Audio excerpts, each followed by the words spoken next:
Well, meanwhile, President Trump is making no promises to change his decision on pulling the U.S. out of the Paris Climate Accord, something that made for awkward moments on the first day of his trip to France. But as VOA's Ramirez reports, Mr. Trump and new French President Emmanuel Macron focused on finding common ground on areas like Syria and counterterrorism.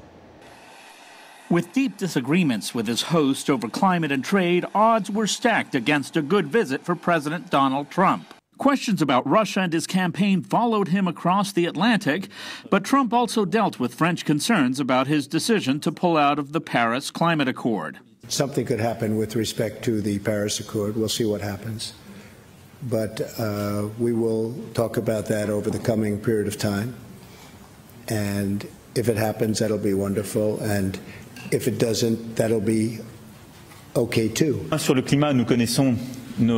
On climate, we know what our disagreements are. We have shared them many times, and I think that it is important to see how we can advance on this subject. I respect the decision of President Trump. Cordiality was the order of the day, and both leaders appear to be bent on getting off to a good start. The United States remains committed to being a leader in environmental protection while we advance energy security and economic growth. The friendship between our two nations, and ourselves, I might add, is unbreakable. France rolled out the type of welcome it reserves for only its most distinguished visitors.